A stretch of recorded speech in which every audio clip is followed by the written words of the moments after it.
네, 도발 수위를 끌어올리는 이 북한의 의도를 분석해 보고요. 서해 공무원 피격 사건 중간 조사 결과 발표 후에 폭풍, 또 정치권 쟁점, 지금부터 전문가들과 짚어보도록 하겠습니다. 네, 정미경 전 국민의힘 최고위원, 장예찬 청년재단 이사장, 최창렬 용인대 특임교수, 장현주 변호사 모셨습니다.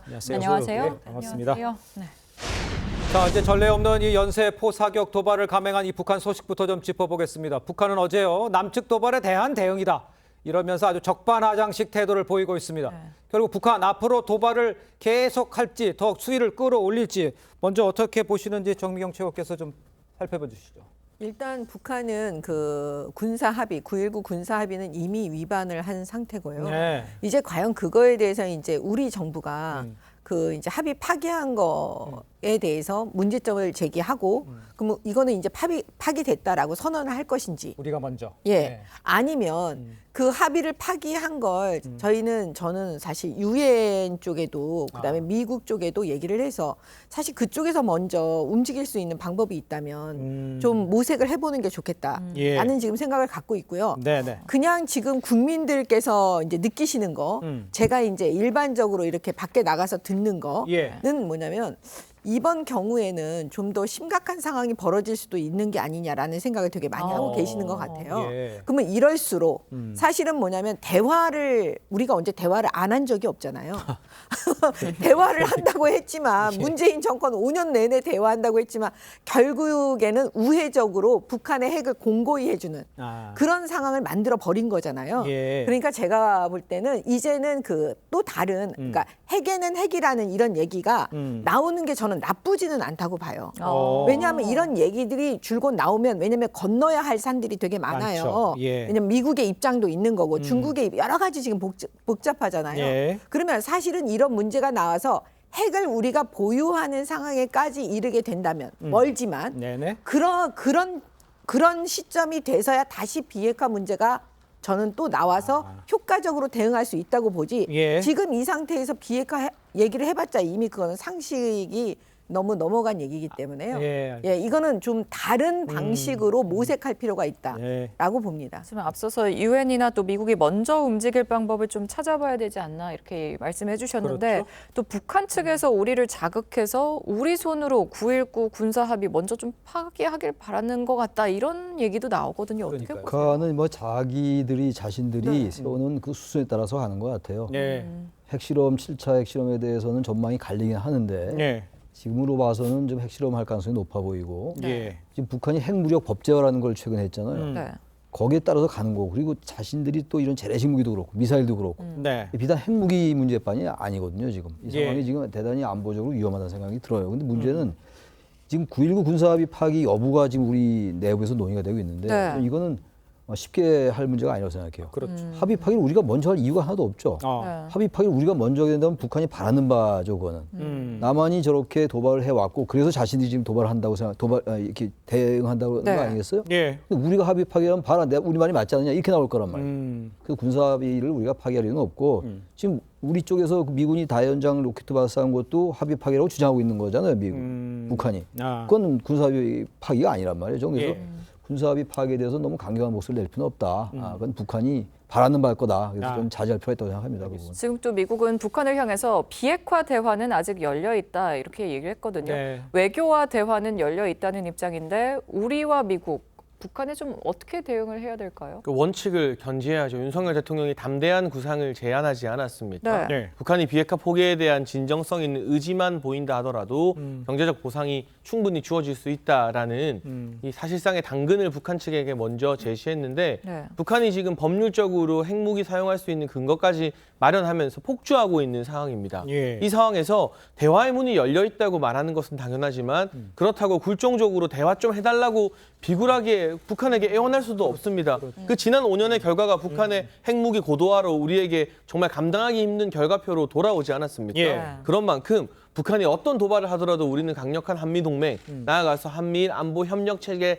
아래에서 원칙을 지킬 거라는 걸 알려주고 과거처럼 이런 이 국지적인 도발이나 예. 또는 7차 핵실험을 했다고 해서 우리가 굴종적인 자세로 뭐 줄게 이렇게 나갈 거라는 그런 가능성을 사전에 차단하는 좀 강단 있는 모습을 보여줄 필요가 있고요. 예. 그래야만 언젠가 북한이 이런 도발이나 무모한 시도 등이 이 대한민국이나 미국의 대화를 이끌어내는데 도움이 하나도 안 된다는 것을 깨닫고 네네. 본인들이 이 어떤 초조한 시기를 견디다 못해 대화의 문을 두드리게 되겠죠. 그때까지는 다소 긴장 관계가 강화된다 하더라도 인내의 시간이 필요할 수밖에 없습니다. 예.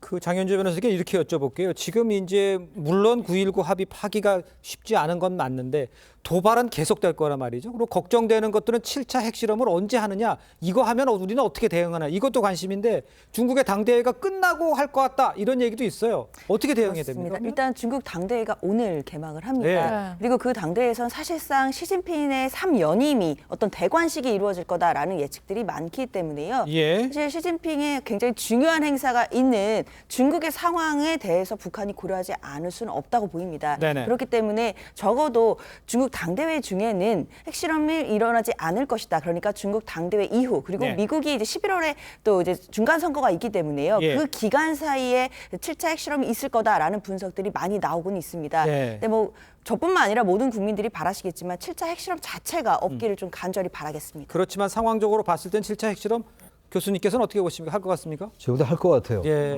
지금 7차 핵실험 이게 북한은 긴장을 고조시키려는 것도 있지만 자신들의 핵 그 무력의 실력을 자기들이 검증할 필요가 있는 거예요. 그러니까 지금 여러 미사일 도발 이런 것들도 단순하게 정치적인 논리도 있습니다만 예. 정치 논리 이외에 자신들의 무력을 더 강화시키는 하나의 수단들이에요. 네네. 실험에 나가는 것이기 때문에 저는 네. 한다고 보고 문제는 7차 핵실험을 했을 때 과연 어떻게 대응할 방법이 별로 없어요.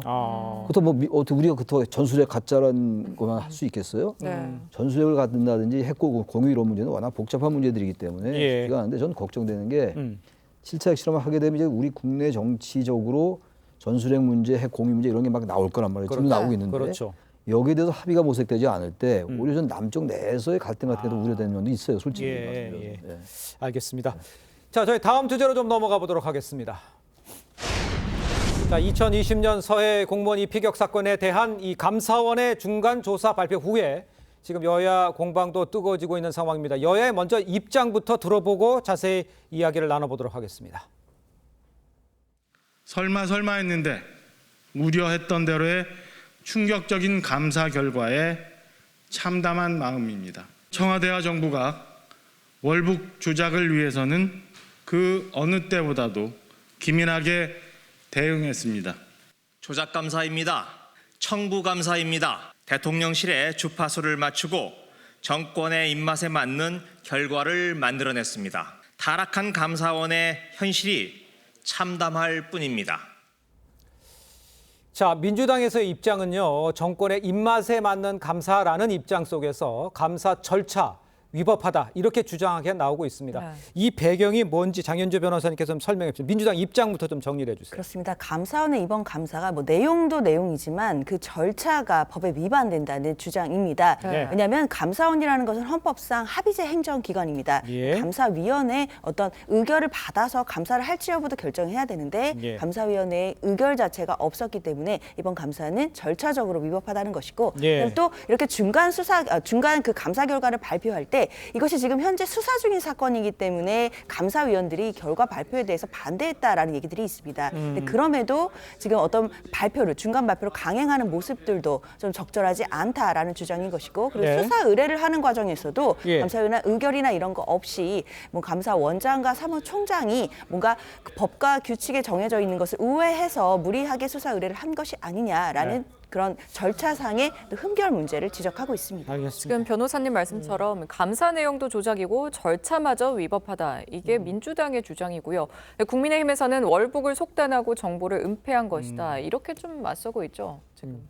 아니, 그러니까 이렇게 서로 맞서고 있기 때문에 수사해야 되고 감사해야 되는 거예요. 네. 제가 볼 때는. 그다음에 보통은요, 감사가 이제 그 어떻게 보면 국정 전반에 걸쳐서 공무원들이 무슨 일을 했는지 이거를 전방위적으로 사실 감사할 수가 있거든요. 네. 감사원은. 네네. 이게 수사하고는 좀 다른 거죠. 그렇죠. 근데 해경하고 국방부가 지난번에 발표를 했어요. 뭐냐면 본인들이 기존에 했던 그 결정을 번복하는 걸 하지 않았습니까? 네. 예를 들면 이거는 자진 월북이라고 볼 수 없다. 예. 그전에는 월북이라고 본다고 해놓고 예. 그러면 당연히 이 부분에 대해서 유족들이 문제를 제기할 수 있잖아요. 네. 네. 그리고 감사원도 왜 해경에서 입장이 바뀌었을까? 국방부에서 왜 입장이 바뀌었을까? 감사할 수밖에 없잖아요. 예. 그러니까 그런 거는 이건 정상적인 그냥 감사인 거예요. 근데 저도 이제 사실은 처음부터 저는 문재인 정부 때 이 사건 수사가 좀 이상하다라는 생각을 했어요. 시작이? 이 시작이 참 수사가 아니고요. 아니 이게 그 자진 월북이라고 하는데 네. 뭔가 이게 시원치가 않은 거예요. 아하. 근데 그 퍼즐 맞추기가 사실 이번에 대략적인 얼개가 감사원 감사 결과 나온 거잖아요. 예. 저는 핵심은 이래요. 만약에 민주당이 떳떳하다면 문재인 정부가 떳떳하다면 그 당시에 왜 첩보 문건 106건을 삭제했냐 이렇게 묻고 싶어요. 아. 이거에 대해서 대답하지 못하면서 뭐 절차 위반이다 어쩌다 이렇게 얘기하는 거는 말이 안 되는 것 같고요. 예. 감사원에서 수사 요청을 할 때는요. 감사위원회 의결 없이 할 수 있어요. 네. 왜냐하면 범죄 혐의가 있다고 생각할 때 예. 그다음에 증거 인멸에 하여튼 우려가 있다고 생각할 때는 예. 이게 고발이 아닌 감사원에서 수사기관의 고발이 아닌 수사 요청 예. 이런 거는 충분히 다 할 수 있거든요. 예, 알겠습니다. 그렇기 때문에 뭐 그거에 맞춰서 하는 겁니다. 알겠습니다. 삭제 부분에 대해서는 반론할 기회를 드리겠고요. 일단 그 앞에 말했던 그 위원회 의결 부분과 관련해서 뭐 관련이 있는지 상황을 봐야겠습니다. 지금부터는 오늘 나온 소식을 좀 이걸 짚어봐야 될 것 같아요. 감사원장을 지낸 최재형 국민의힘 의원이요. 삭제했다는 국방부, 국정원의 첩보는 월북이라고 볼 수 없는 정황들에 대한 정보였을 것이다. 이렇게 말을 하면서 문 전 대통령에 대한 조사가 필요하다. 이렇게 말을 했습니다. 이거에 대해서는 어떻게 평가를 하십니까? 장혜정 그러니까 이번 감사 결과를 보면 예. 아주 정확하게 국방부에서 60건의 자료, 또 국정원에서 46건의 자료가 불법적으로 삭제되었다라고 명시되어 있습니다. 예. 물론 감사원 결과에 대한 여야의 의견이 분분하긴 합니다만 네. 이토록 정확한 수치까지 감사원이 제시하면서 자료 삭제에 대한 근거를 첨부했기 때문에 어떤 자료가 어떤 경위로 또 누구의 지시에 의해서 삭제됐는지를 한번 살펴봐야 되거든요. 그런데 국방부나 국정원에 있는 자료는 당연히 국방부 장관과 국정원장이 삭제 지시를 내렸겠죠. 그러면 이 두 사람에게 장관급 인물들에게 이 자료 삭제해라라고 지시를 내릴 수 있는 사람은 누가 있겠습니까? 최재형 의원이 감사원 원장을 경험했었기 때문에 예. 아마도 최재형 의원의 생각으로는 상식으로는 대통령이 아니고서는 이렇게 예. 일사불란하게 국정원장과 국방부 장관을 움직여서 예. 자료 삭제를 지시할 사람이 없을 것이다. 아. 물론 중간에 서훈 안보실장이 역할을 했을 것으로 보입니다. 네. 안보실에서 사실상 우리 공무원분을 월북자로 몰아가기 위한 정황을 조작한 것으로 감사원 결과에 나와 있기 때문에 예. 그런데 그 안보실장도 결국 대통령이 임명하는 대통령의 최측근 참모 아니겠습니까? 대통령실이 비서실장 체제와 안보실장 체제로 구성되어서 운영이 되니까요. 예. 그런 점에서 문재인 전 대통령에 대한 수사도 필요하다 또는 조사도 필요하다라고 이야기를 한 것 같고요. 예. 감사원은 아마도 정치적인 우려 때문에 문재인 전 대통령에 대한 수사 의뢰를 담지는 않았습니다만 검찰이 이 의뢰서를 받아서 네. 자료를 검토하고 수사를 이어나가는 과정에서 예. 문재인 전 대통령이 서훈 안보실장에게 지시를 했는지 이 같은 사항을 보고 받았는지 예. 적어도 한 번 내지 두 번 정도는 네. 조사를 할 가능성이 전 대단히 높다고 봅니다. 알겠습니다. 지금 국정원장과 안보실장을 움직일 수 있는 사람이 누구겠느냐 좀 이렇게 얘기를 하셨는데 그것 때문에 국민의힘에서는 이 씨가 소각될 때까지 3시간 동안 문 대통령이 어떤 역할을 했는지 밝혀야 한다 이런 말을 했습니다. 네. 진실 규명 어떻게 보십니까 이건? 이거는 이제 더 이상 뭐 넘어갈 수 없는 문제예요. 실체를 반드시 규명해야 되는 문제로 됐고 네. 지난번에 감사원이 이제 문재인 전 대통령에게 서면조사서를 제출했잖아요. 얼마 안 된 일입니다. 근데 지금 검찰의 수사 차원에서는 전 서면조사를 안 할 수가 없을 것 같아요. 그냥 청와대 안보실이 어떻게든 개입돼 있는 것 같고 이게 네. 월북으로 판단이 될지 그렇지 않을지는 아직 알 수 없겠습니다만 예.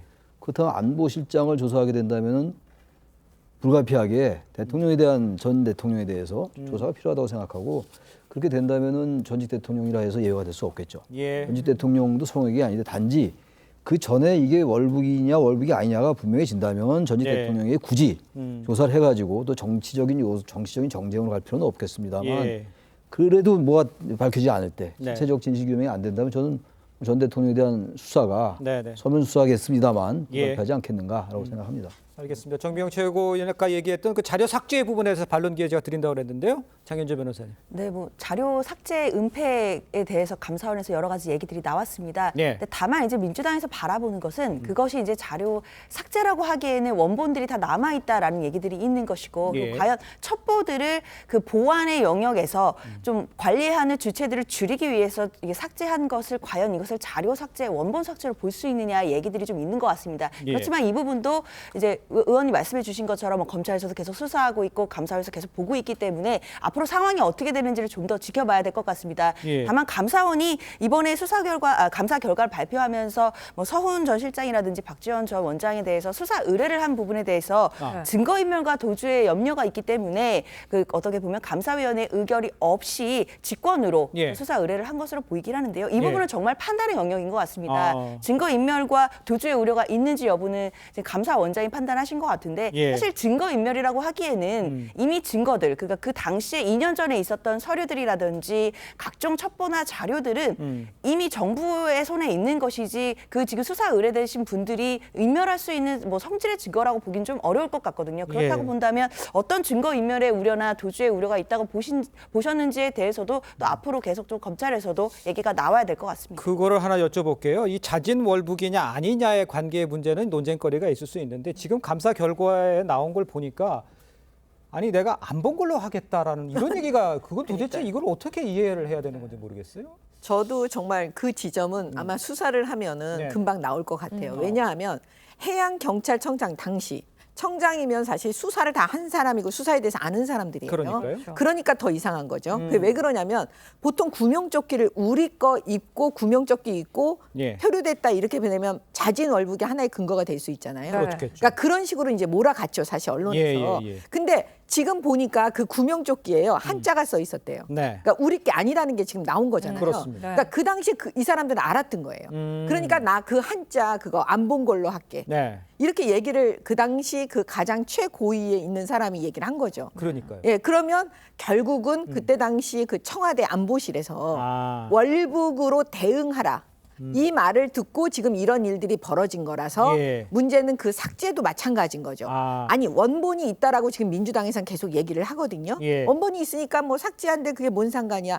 그렇지 않습니다. 지금 원본이 어떤 내용으로 있는지도 지금 수사에서 나와야 되는 거고요. 네네. 그다음에 원본이 있다고 해도 그 원본을 쉽게 우리가 알아볼 수 없는 상황이라면 아. 사실은 이게 쉽게 알아볼 수 있는 것들을 다 삭제했다면 다 범죄죠. 예. 예, 그렇기 때문에 이거는 수사에서 밝혀야 된다고 저는 말씀드리는 거예요. 예. 원본에 대해서는 이렇게 반론을 또 해주셨는데 해경청장의 이 발언 안 본 걸로 할게 이거는 어떻게 들으셨어요? 사실 민주당 입장에서는 이번 감사원에서 나온 거 그 한자가 적혀 있는 구명조끼가 있다든지 뭐 그것을 안 본 것으로 하겠다라는 진술 같은 경우에는 예. 사실 이것만 가지고 월북인지 월북으로 추정할 수 있는지 아닌지에 대한 좀 직접 증거로 보기는 좀 어려울 것 같다라는 입장입니다. 예. 그런데 문제는 2020년 9월에 우리의 공무원이 이제 서해에서 피격당한 그 사건, 그 사실관계는 변함이 없거든요. 근데 단순히 그 사건을 바라보는 판단이 좀 달라지게 된 것인데 분명히 그 당시엔 월북으로 추정할 수 있는 정황들도 있는 것이고 또 월북으로 추정할 수 없는 정황들도 또 이번에 감사원의 결과로 또 나오게 된 것 같습니다.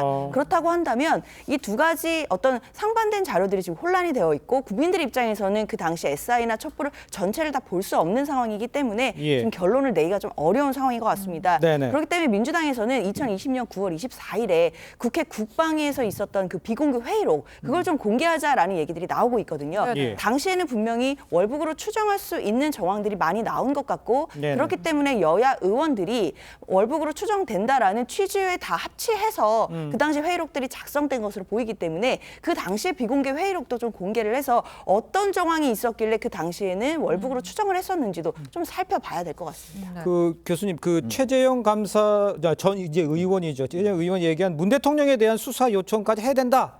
감사원장을 했기 때문에 이제 이런 생각을 했고 이렇게 말할 수 있었던 것 같은데 이거는 뭐 실제로 가능성이 있는지 이 의미를 어떻게 해석해요? 저는 가능성이 있을 것 같아요. 아, 그렇습니다. 전직 대통령이라고 못할 건 없는 거죠. 예. 근데 이제 워낙 지금 이 정황들이 양쪽이 주장하는 정황들이 다 일리가 있잖아요. 우리 장 변호사 말씀처럼 월북으로 볼 수 있는 정황들을 보면 또 그런 것 같기도 하고. 네. 지금 최근에 나온 조선일보가 보던 뭐 한자가 적혀있는 구명조끼 입었다. 네네. 이런 것들을 볼 땐 월북이라고 판단할 근거가 안 되기도 하고.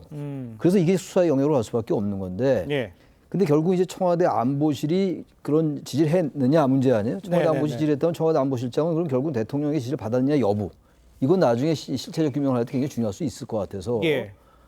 결국은 그렇게 된다면 어떻게 하겠어요? 문재인 전 대통령에 대해서 서면으로 조사를 요구할 수밖에 없을 것 같아요. 이 문제는 그러니까 민주당도 과도하게 전직 대통령을 이렇게 자꾸만 정쟁을 울고 왔냐라고 할 게 아니라 이 사안이 워낙 그야말로 온 국민의 관심사가 됐습니다. 반드시 밝혀야 될 문제이고 하기 때문에 예. 검찰이 아마 수사의 상황에 따라 다를 수 있겠습니다만 전 대통령에게 대해서 저는 수사 의뢰를 할 수 있을 가능성이 높다고 생각합니다. 알겠습니다. 네, 이건 또 다른 쟁점인데요. 예. 탈북 어민 북송 사건과 관련해서 오늘 노영민 전 대통령 비서실장에 대한 검찰 소환이 예정되어 있었다가 불발됐습니다. 그렇습니다. 노 전 실장 측이 일정 연기를 요청한 것으로 알려졌는데 이거 조사가 좀 순조롭게 이루어질까요? 저는 사실 이제 한결같은 입장으로 제가 말씀을 드렸는데 16명을 살해했다고 하면서 강제 북송했던 그 사건 네네. 저는 그거 자체 믿지 않아요.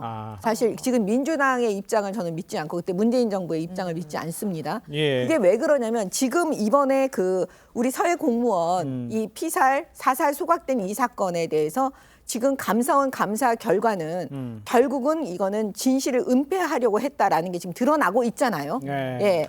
그러면 이 정도 되는 문재인 정부의 수준이라면 제가 볼 때는 이 강제 북송 사건도 뭔가 있다. 네. 그냥 지나칠 수는 없는 거예요. 그래서 제가 볼 때는 이것도 수사에서 반드시 밝혀줘야 된다고 보고요. 네네. 그 당당하게 노영민 실장은 나가서 수사 받으셔야죠. 왜냐하면 우리 국민들께서는 기본적으로 그 진실을 원하시잖아요. 네네. 그래서 늘 성역 없는 수사를 원하시는 거잖아요. 예. 그렇기 때문에 그 책임을 져야 됩니다.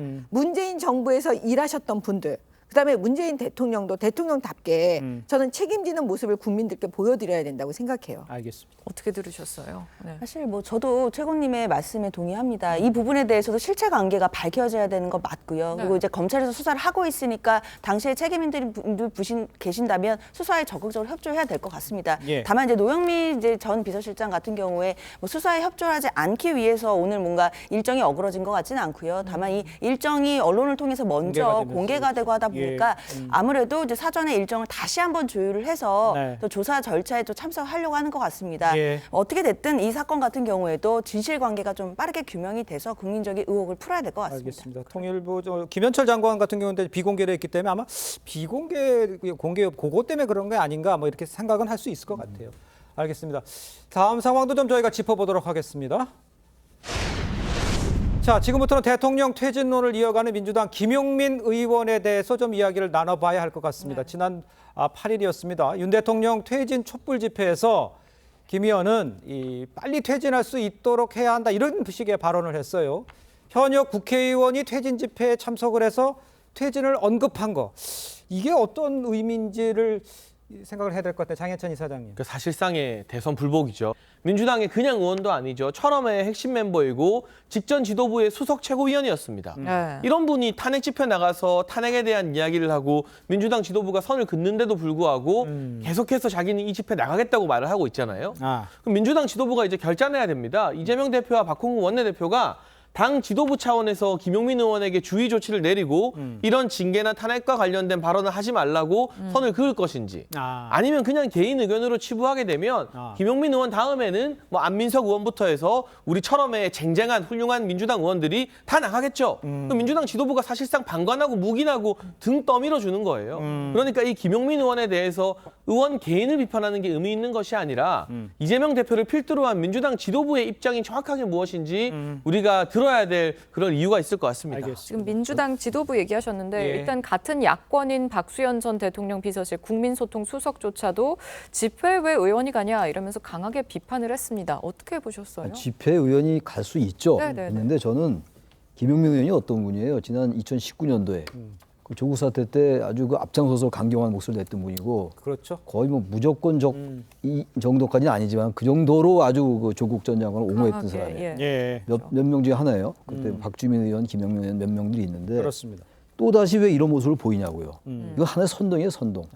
대통령의 탄핵은 대통령의 정책이나 대통령의 행태를 비판할 수 있어요. 예. 네. 그러나 대통령의 탄핵이나 물러나게 하는 거는 헌법과 법률에 위배될 때만 가능합니다. 예. 전혀 이건 다른 문제이기 때문에 예. 현역 의원이 그런 집회에 나가가지고 거기에 편승해서 자신의 정치적인 정체성을 확립하고 진영 내에서 존재감을 보이려 하는 게 아닌가라고 네. 판단할 수밖에 없어요. 예. 이런 정치가 바로 민주당 정권이 5년 만에 정권을 내준 하나의 도화선이 됐던 거였거든요. 왜 또 이렇게 합니까? 저는 결과적으로 이런 식으로 계속하면요. 예. 윤석열 정권에 오히려 유리해요. 아. 윤석열 정부의 잘못된 비판을 하다가도 국민들은 이렇게 나오면은 네. 우리 역풍이 분다고요. 과거 옛날에 보세요. 노무현 전 대통령 탄핵되고 난 다음에 헌재에서 기각됐잖아요. 다시 복귀했는데 그 이후에 17대 때 그 얼마나 민주당이 의석을 많이 얻었습니까? 예. 그러니까 이런 행태는요. 의원 개인으로서 전혀 적절치 않아요. 윤 대통령을 정확하게 논거와 정책을 가지고 비판하면 돼요. 아. 이게 탄핵해는 물러나게 할 수 있다 이런 말을 왜 합니까? 네. 이거는 저는 의원으로서 대한민국 국회의원으로서 보수 진보 떠나서 말이죠. 예. 여야 떠나서 전혀 적절치 않다. 그렇게 생각합니다. 저 장현주 변호사님께는 이렇게 여쭤볼게요. 이 방금 얘기했다시피 대선 불복 아니냐? 뭐 이런 식의 비판이 나올 걸 뻔히 알면서 이런 얘기를 하면서 엑스맨이 아니냐 이런 얘기까지 나오면서까지도 나가는 것에 대해서 민주당 내에서는 어떤 시각으로 보고 있는지 이거에 대해서는 어떻게 생각하십니까? 많은 시각들이 있는 것 같습니다. 일단 뭐 말씀 주신 것처럼 의원이 집회에 나갈 수는 있지만 그렇죠. 그 집회에 나가서 좀 문제될 것이 뻔한 발언을 공식적으로 하는 것 그거 자체가 당에 좀 부담되는 것이 아니냐라는 걱정스러운 의견도 있고 예. 또 한편으로는 또 국회의원들도 또 개인의 의견을 마음껏 또 표명할 수 있는 것이고 표현의 자유가 있는 것이기 때문에 네. 자신의 의견을 얼마든지 정치적 메시지를 낼 수도 있는 것이다라는 이야기들이 여러 군데 나오고 있습니다. 예. 분명한 것은 이게 당에서 어떤 당론이라든지 이런 것은 전혀 아니고 개인 의원들의 또 얘기인 것이고 예. 또 그리고 국민들께서 또 퇴진 집회를 하는 부분들이 있기 때문에 그 집회에 나가서 한 발언이라는 측면까지 고려해 본다면 네. 사실 당 자체에서 당론이 되거나 하는 뭐 그런 일은 없고 뭐 이것이 대선 불복이라든지 이런 식의 또 논리로까지 나아가는 것을 또 정치 공세다라고 봐야 될 것 같습니다. 알겠습니다. 네. 그런데 지금 여기에 그치지 않고요. 김영민 의원 라디오에 출연해서 퇴진론과 관련해서 자신의 주장을 이어가는 상황까지 벌어졌습니다. 14일 발언이 있었습니다. 함께 들어보도록 하겠습니다.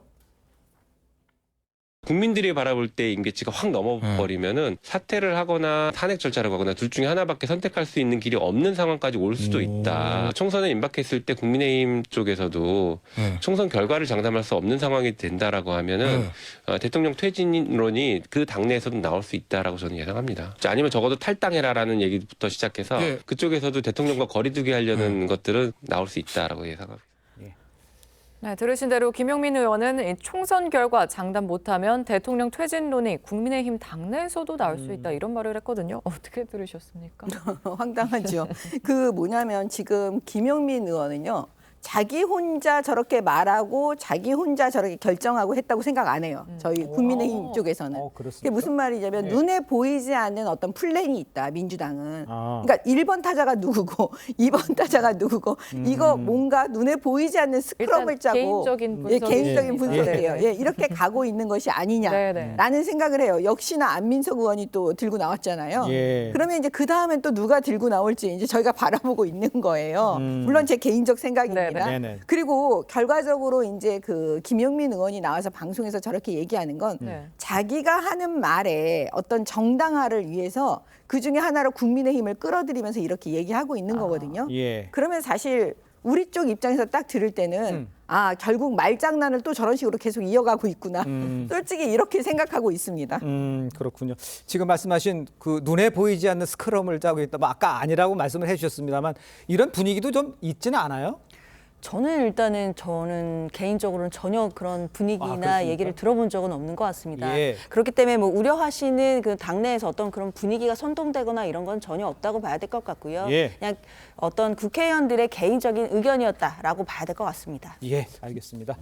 자, 저희는 다음 주제로 넘어가 보도록 하겠습니다. 자, 지금부터는 이재명 민주당 대표와 관련된 쟁점을 좀 짚어보도록 하겠습니다. 이 대표에 대한 재판이 18일 시작이 됩니다. 지난 대선 당시 고 김문기 처장에 대해서 시장 재직 때 알지 못했다. 이런 이제 허위 발언이라는 얘기죠. 이 공직선거법 위반 혐의인데 이 내용을 좀 설명을 해 주시죠.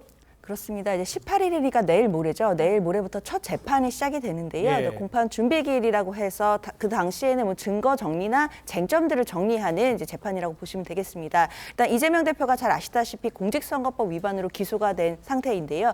허위 사실을 공표했다는 겁니다. 결국 두 가지인 것인데 하나는 김문기 고 김문기 처장에 대해서 성남시정 시절에 알지 못했다라고 말했던 부분과 그다음에 백현동과 관련해서는 예.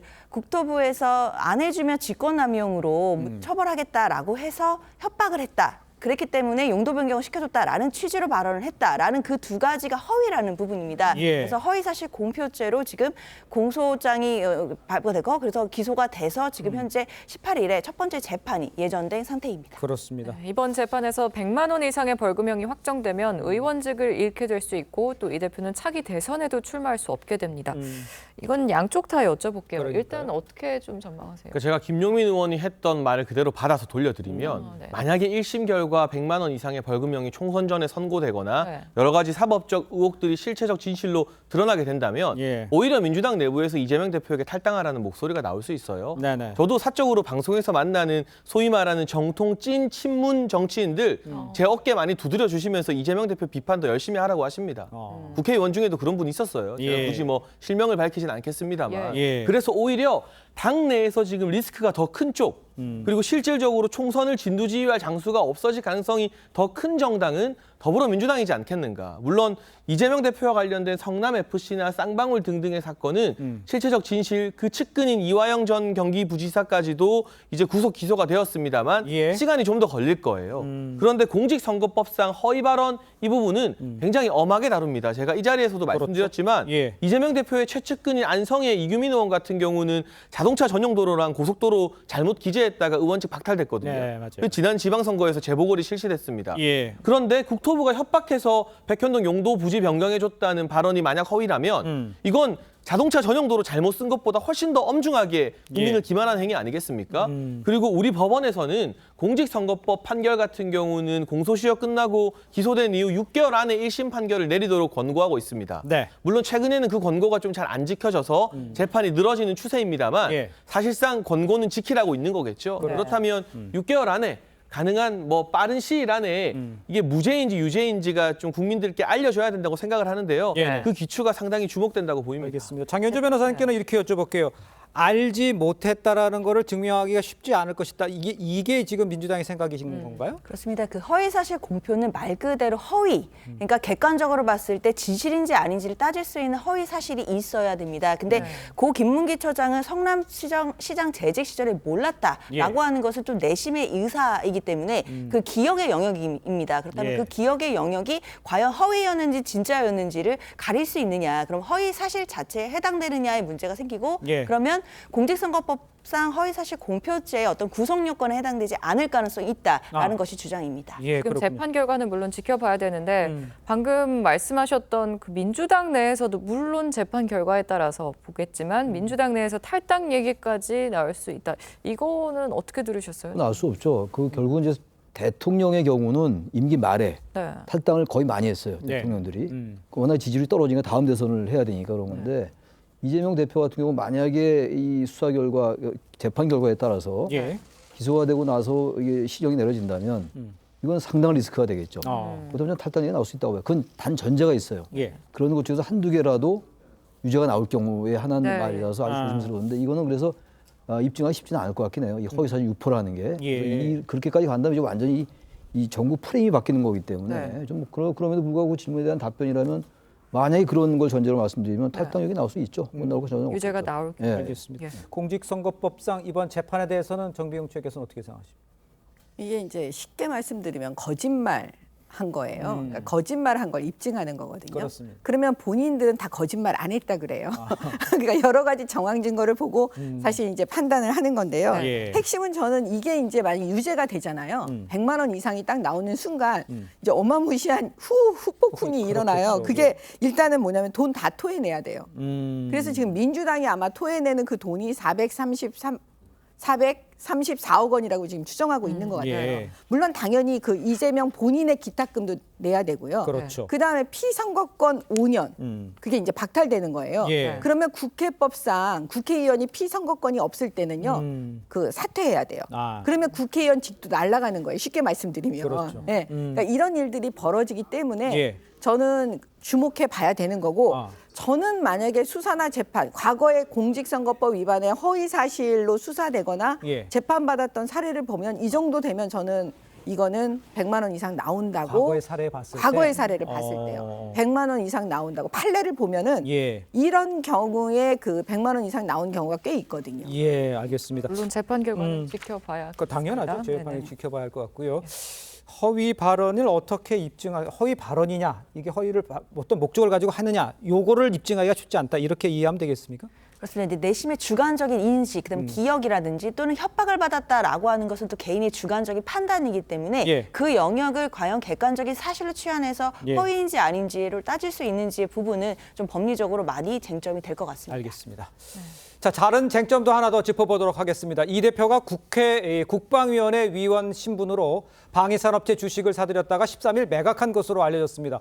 15% 정도 손해를 보고 팔았는데 국민의힘에서는 이해충돌 방지 의무 위반, 이 대표를 국회 윤리위원회에 제소를 했습니다. 윤리위원회가 아직 구성이 안 된 것 같은데 일단 고소하겠다는 거 아니에요? 그러니까 일단 저는 이재명 대표가 대선 주자이지 않았습니까? 예. 그리고 지금 제1야당 대표고 그럼 아무래도 다른 국회의원들보다는 훨씬 더 엄격한 이 잣대가 적용될 수밖에 없다고 봅니다. 예. 그런 점에서 본인이 일지망으로 국회 국방위를 썼거든요. 네. 근데 대선 주자가 일지망 쓰는데 민주당에서 아니 그 국방위 못 보내주니까 다른데 어디 뭐 환노위 가라고 하겠습니까?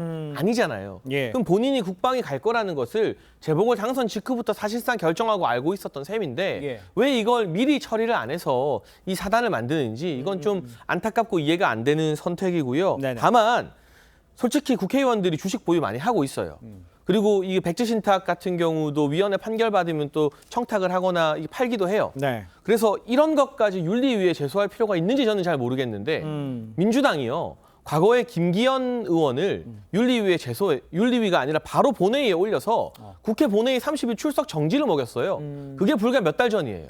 그리고 이번에도 정진석 비대위원장과 권성동 의원에 대해서 국감중 발언을 근거로 윤리위에 제소하겠다고 나오고 있어요. 야. 그러니까 민주당도 될 것도 아닌 것들을 윤리위에 마구잡이로 던지고 때로는 윤리위라는 절차를 거치지도 않고 본회의에서 김기현 의원에 대해서는 막 징계까지 본인들이 통과시키고 있거든요. 네. 이러니까 무슨 일만 생기면 여야가 대화하고 협치할 생각을 못하고 다 제소하고 고소하고 뭐 징계하고 하는 겁니다. 이 부분은 예. 이 여야나 국회의원들 전체가 좀 같이 반성해야 될 문제라고 봅니다. 예. 당내에서 지금 징계 절차가 뭐 어떻게 될까요? 이 부분은. 사실 이 부분 같은 경우에는 뭐 말씀 주신 것처럼 국회에서 윤리특위 자체가 구성이 안 돼 있기 때문에 그러니까요. 물론 뭐 민주당에서도 뭐 권성동 의원이나 지금 이제 뭐 비대위원장을 상대로 해가지고 이미 윤리특위에 제소를 했지만 예. 구성도 되어 있지 않은 상태에서 제소하는 것이 좀 상징적 의미 말고 무슨 의미가 있겠느냐 이런 얘기도 좀 나오고는 있습니다. 예, 예. 말씀하신 것처럼 여야가 너무 정쟁에만 몰두하는 거에 대해서는 좀 여야를 막론하고 반성해야 될 지점은 맞는 것 같습니다. 예. 그런데 그 뭐 다른 쪽으로 생각을 해보면 대표고 국방에 가는 걸 알고 있으면서 또 주변에서도 또 민주당 내에서도 그렇게 하잖아요. 지금 신고하세요. 이렇게 얘기를 하잖아요. 그런데 그걸 왜 그렇게 오래 붙들고 있었을까요? 사실 뭐 대표가 개인적으로 그 왜 붙들고 있었는지 저도 알 수는 없는데요. 근데 다만 좀 생각해 보자면 예. 일단은 재보궐을 그 이제 출마하는 거 결정하기 전부터 보유했던 주식인 건 맞는 것 같고 예. 그리고 그 이후에 이제 당선이 되는 과정 그리고 출마를 하고 당 대표가 되는 그 과정이 너무나 치열했기 때문에 네. 아무래도 그걸 미처 이제 놓친 것이라고 좀 봐야 될 것 같습니다. 그리고 백지 신탁도 이미 신청한 상태였고 예. 그리고 이제는 좀 문제가 되니까 전략 매도한 상태이기 때문에 더 이상 이제 공격하는 것은 또 아니다. 정치 공세인 것 같습니다. 알겠습니다. 네, 일단은 윤석열 정부 출범 후 첫 국회 국정감사 이제 종반전에 접어들었습니다. 네. 과거 국감처럼 역시나 이번에도 입만 거칠어진 좀 정쟁 국감이다 이런 그러게요. 평가들이 나오거든요. 교수님 어떻게 이게 전반적으로 뭐 어제 오늘 얘기가 아니에요. 국감 끝나면 항상 국감 무용론 늘 나오고 그랬죠. 이번에도 그런데 역대 어느 국감보다 더 대립의 정도가 심한 것 같아요. 아. 그러니까 이번에는 뭐 우길기 얘기도 있었고 한미일 훈련에 대해서 그러니까 또 이 국민의힘에서 인공기관으로 날려야 되느냐 뭐 이런 얘기까지 나오고 예. 그러니까 색깔론 뭐 이념공세 이런 것까지 막 나오는 판이에요. 좀 그래서 의원들이 정말 국정감사라는 게 지난해 정책이나 예산의 집행이 적절했느냐를 따지는 거란 말이에요. 예. 그걸 토대로 해서 이제 내년도 예산을 짜는 건데 예. 거기에 대한 거의 관심이 없고 물론 뭐 좋은 정책도 많이 나오긴 하는 것 같긴 합니다만 너무 이렇게 정치적인 거, 이념적인 거 이런 것들을 캐캐먹은 건 좀 그만 꺼내라. 그게 자꾸만 그 진영 내에서 그렇게 얘기를 해야지 뭔가 존재감을 인정받고 총선 공천에 유리한 그런 구도가 있어서 그런지 몰라도 적어도 여야 마찬가지로 최소한 친일 프레임이라든지 그리고 무슨 뭐 인공위 이런 정부 프레임 이런 건 제발 배제해라. 이건 국가면 그게 오히려 더 많이 두드러지는 것 같아요. 이건 의원들이 자성해야 된다고 생각합니다. 알겠습니다. 김문수 의원에 관한 이야기도 있고 이제 국감이 이제 종반전으로 가고 있는데 또 이재명 의원 국감 전체적으로 봤을 때 정명채 의원께서는 어떻게 예상을 하십니까? 마무리. 마무리요. 국감에 대한 마무리. 국민들께 좀 죄송한 게 마무리예요. 왜? 왜냐하면 이 대립 구조가 계속 갈 거예요. 저는 대한민국 정치가 그 박근혜 대통령 탄핵 이전과 이후로 구분이 된다고 봐요. 탄핵 이전은 그래도요 좀 자제했거든요. 눈치도 보고 국민들 눈치도 보고요. 근데 이 탄핵 이후는요 문재인 정부 5년 내내 그 금도를 깨버린 것 같아요. 그러다 보니까 상대적으로 죄송하지만 국민의힘도 대응을 하다 보니까 계속 이런 식으로 대립 구조가 가는 것 같은데 정말 그 점에 대해서는 죄송하게 생각합니다. 알겠습니다. 좀 지켜보도록 하고요. 자, 정치권 소식은 여기까지입니다. 네 분과 인사 나누겠습니다. 고맙습니다. 감사합니다. 감사합니다. 감사합니다.